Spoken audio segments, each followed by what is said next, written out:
Good evening. My name is Dana Reinboldt, and I am the school board representative for the Griffis-Widewater district. I have lived in the Griffis-Widewater district for the past 28 years with my husband John and our 3 children. Our children have attended and graduated from Stafford County Public Schools. I have not missed a school board meeting since taking office 12 years ago. I've been a parent volunteer in Stafford County Public Schools for the past 23 years.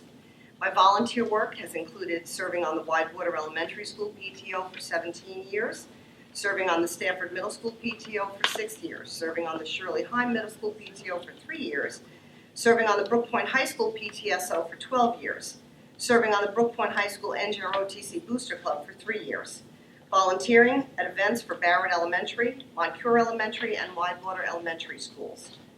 Volunteering at Brook Point High School after prom for 4 years, was the co-founder and 4-H leader for the Widewater 4-H Club for 4 years.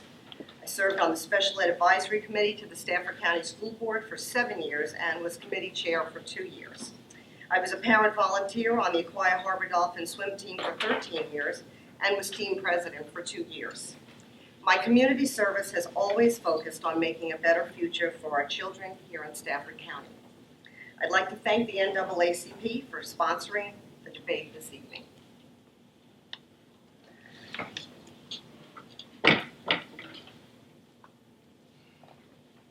Thank you, Eric, and thank you, NAACP. My name is Emily Fallon. I'm the mother of 3 Stafford County school students. I'm a former DC public school paraprofessional, and I'm a current substitute teacher in Stafford schools. I served as the Moncure PTO president for the last 3 years, where I helped to raise over $100,000 for a new STEM lab, reading programs, and classroom technology. I've served on the Stafford County Public School Advisory Committees for special education, redistricting, and the superintendent's parent roundtable. As someone who's been in our schools and in the classroom, I'm honored to have the endorsement of the Stafford Education Association. I'm in this race because I believe the Stafford Public Schools are nearing a breaking point. Class sizes have exploded. Stafford has the 4th largest K-7 class sizes in all of Virginia. College readiness is on the decline, with less than 20% of our high school students college ready. Teacher pay has failed to keep up with surrounding districts, so we are losing top-notch teachers. We continue to have a school system of haves and have-nots that was compounded by last year's backroom redistricting plan. Accountability is lacking on the school board, with major projects delayed and over $8 million in teacher salary funding going unaccounted for just this past year. This is a critical time for the future of Stafford schools. Our kids, our teachers, and the taxpayers deserve better than the status quo. I look forward to this discussion this evening. Thank you.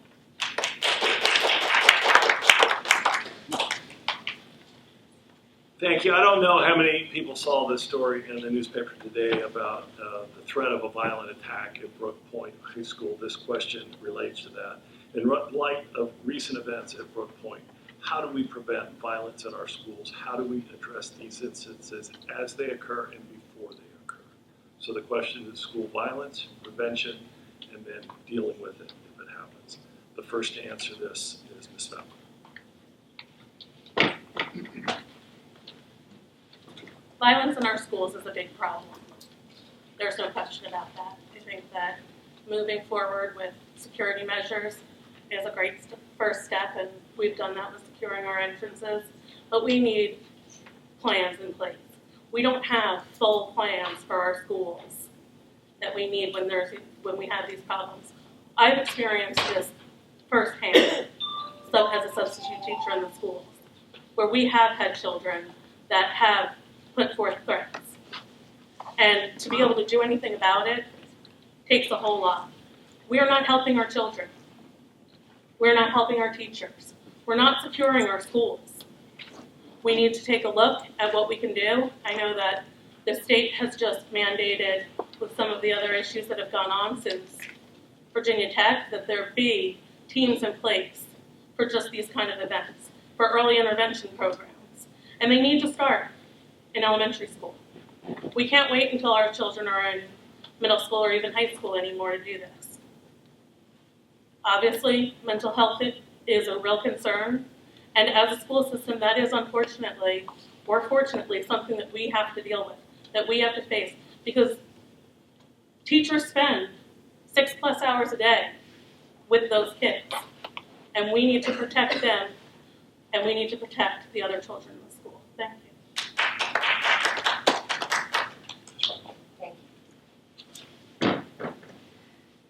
Issues regarding violence is a national problem across the country. It's not specifically related to Stafford County Public Schools. I do want to indicate that we do have a tremendous amount of security measures in place at the schools. And so consequently, that is one area that we are working at to try to keep our students safer. But the other thing that we need to also look at is, as was mentioned, mental health issues. And that's something where it requires pretty much everyone in the community to be vigilant. We need to work with our families, we need to work with our students, of course, to be able to see what is going on, what can we do to help our students if they need it, if they need intervention. Working with the parents, I believe that, you know, to be successful working with children, we need to work as a team, and that means the parents, the school division, and the child. And so I think that is something that might be helpful. And then also working with our students to tell them it's really okay to be able to speak up when you hear something that does not sound right. A lot of times students will hear something and they'll think, you know what, it's nothing, it's just somebody blowing off steam. But there are times when we really need to get across to our students that if you hear something that doesn't sound right, if there's a problem, you need to speak up, because that's not being a snitch or a tattletale or anything like that. To me, that's being a hero. And these are things we need to encourage in our school systems with our kids.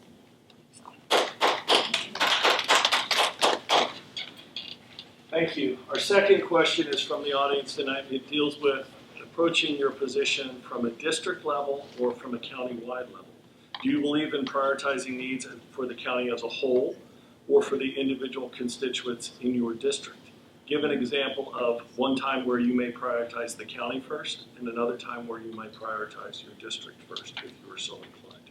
So county versus district. And the first answer on this question comes from Ms. Reinboldt. Thank you.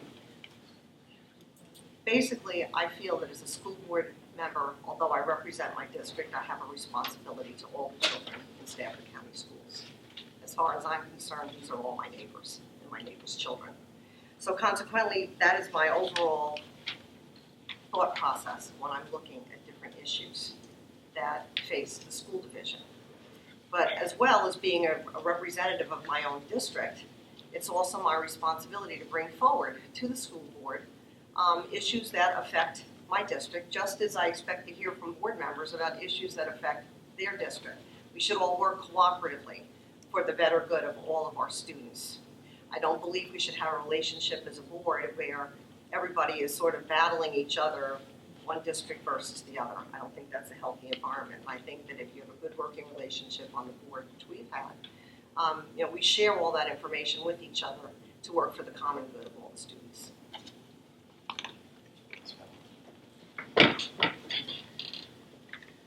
I think that ultimately your job as a school board member is to put the best interests of the county schools in the top spot. But that being said, going out of your way to not help the constituents in your district can be a problem too. This happened with redistricting this past year, and we had board members who didn't put their own districts in ahead of the county or the county's best interests, so nobody's interests were met. I think this is also a perfect example of this not being done throughout the county is when there aren't parities in our programs. We have a district of haves and have-nots, which again was compounded by redistricting. We were able to see as a public what was offered at a lot of schools and what wasn't offered at some others. If you're representing the whole county, you want what's best for everybody. You want to make those schools all top-notch. And taking away programs to try to equal it out, or that's not really doing the best for the county.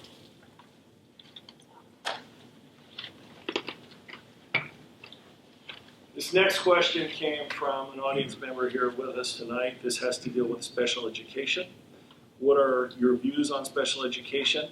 The questioner proposes that we have increasing demand for that and that we're failing to meet that demand. If that is the case, if that's the case, where do we get the extra resources? Or are we indeed meeting the demands adequately of our special education students and their needs? And do you have any particular background or experience in this area that you can share with us? So special education, are we spending enough? Do we need to spend more? Is it adequate or inadequate? And the first answer from this question goes to Ms. Fallon. I'd like to keep my extra 20 seconds for this question. This is a question that's near and dear to my heart. My middle child is in special education, and for the past 2 years has been without a special education teacher for half the year. We were told when she was in 5th grade that they were unable to find one, and she was left with a substitute teacher who had no back knowledge of special education, none whatsoever. To make that worse, when we would go in and want to ask questions about it, there was no one to talk to because we were not given the opportunity to talk to the substitute teacher. We went on to middle school and thought, well, great, now we have a wonderful special ed teacher. This is fantastic. The new year comes and we again get a message that we've lost our special ed teacher. Surely they're going to find one because they don't want to have to do this with the same family again. We left 6th grade with no special ed teacher and a substitute teacher with no experience in special education. Special education is a field where finding money for it is not just prioritizing it within the county. We are federally mandated to protect these children and give them the services that they need. So the money needs to come from somewhere. We need to do better for those kids, and we need to do that now.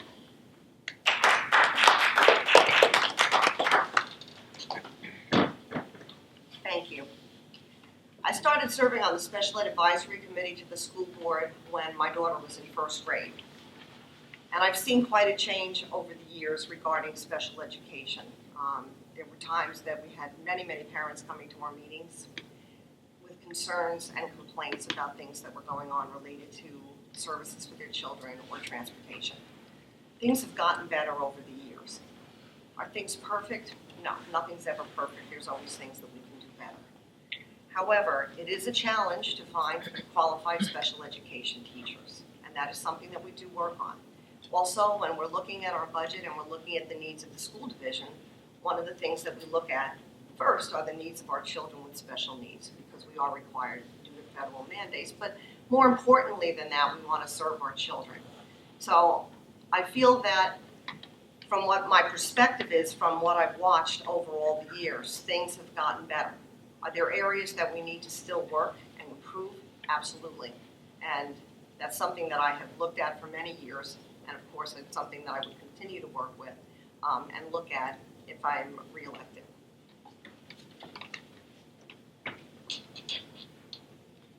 One of the candidates asked me, will the questions be the same? This one is the same.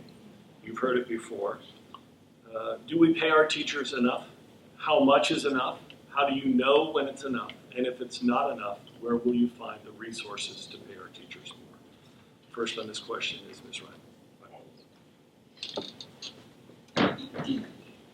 Do we pay our teachers enough? No, we don't pay our teachers enough.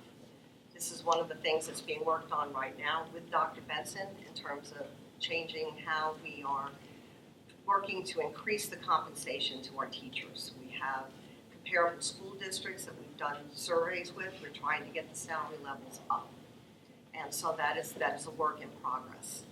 Is it a priority? Of course it's a priority. We want to be able to keep our good teachers. We want to be able to attract teachers to Stafford County Public Schools. So again, that is something that we are continuing to work on. We're not where we need to be. We need to raise those salaries, and that is something that we will have to continue to work on.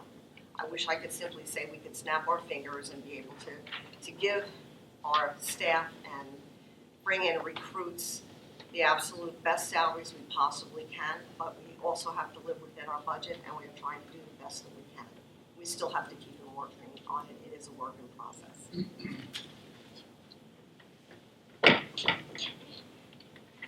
The short answer to that is we absolutely don't pay our teachers enough.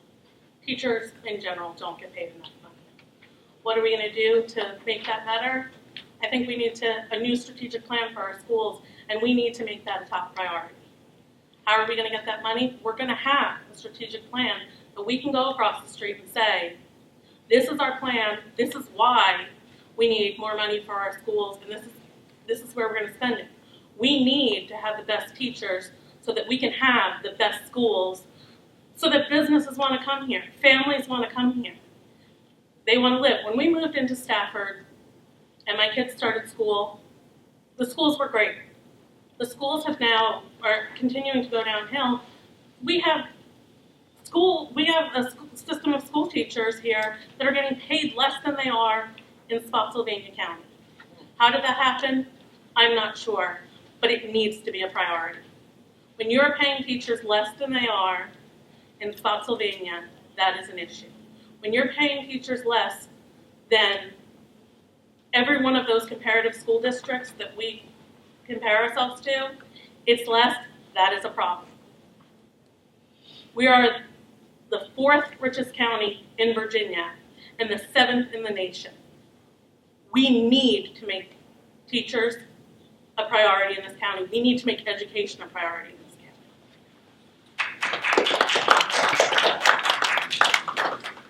So the candidates set me up for this last question, which I'm grateful. So a lot of actions are based on priorities. So what the last question is what is your number one priority? Why are you qualified to achieve that priority and deliver those results that you will promise us? And how will you get it done? So what's the number one priority? Why are you qualified to deliver it? And how will you deliver your number one priority? And Ms. Fallon, you're first. My number one priority for the school board is a new strategic plan. Without a strategic plan, you have no roadmap for our schools. And to get that strategic plan, we need the input of parents, teachers, and administrators. We need to make education a priority in Stafford County. A strategic plan will give us the roadmap to do that. So again, so that when we have that plan in hand, and we have support from the taxpayers, from the administrators, we can get the help we need and the support we need from the Board of Supervisors.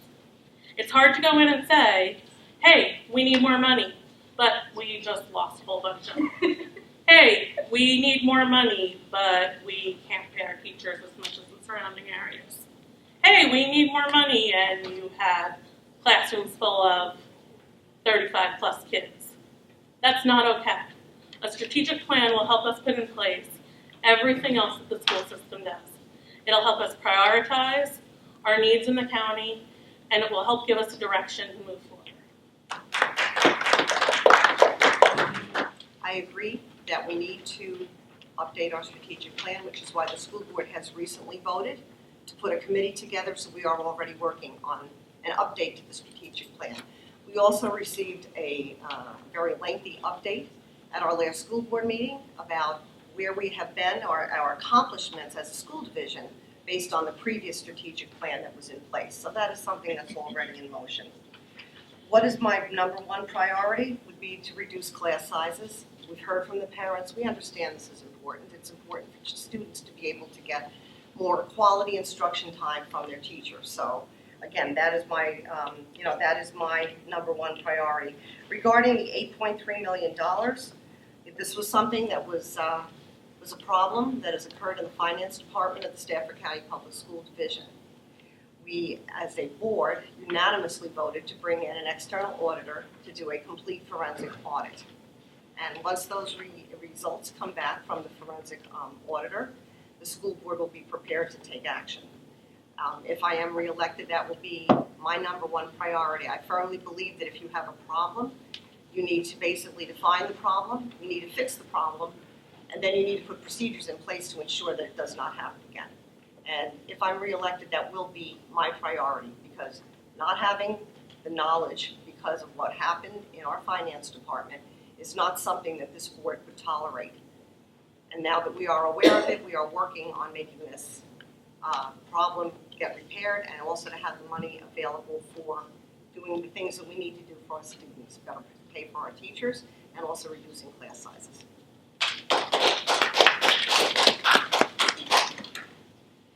So now the candidates have their 2-minute closing statements.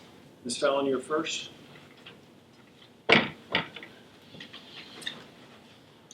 Thank you again to the NAACP for hosting this. I had something prepared for closing, but I'd like to speak to the $8.3 million one more time. There was a report done in Stafford County in 2004 and 2005 called the Gibson Report that you can find online. That report warns of financial mismanagement in the county and the systems that they were using. And the report states, almost to a T, that exactly what happened, losing that $8.3 million, was going to happen. Last year, there was another report done called the Evergreen Report that again speaks as one of the top priorities to the accounting system. We have several board members that were there for both of those reports, and no action was taken. A decade ago, that money was told that that money was going to go missing, that your accounting system was not going to be able to do it. We need to do better. It is time in our county to put education first. This is personal to me as well, as we had a teacher friend of ours who we met when my kids were in the Kitty Hawks program at Brook Point. So the lifelong Stafford resident who got her dream job to teach in Stafford County in 2014. She, being one of the first one in the door, she was one of the first one out the door when there was no salary to pay her after the money went missing.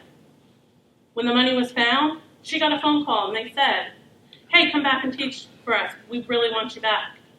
She said, "I'm sorry, I'm making $10,000 more in Prince William County." We are losing qualified teachers in Stafford County.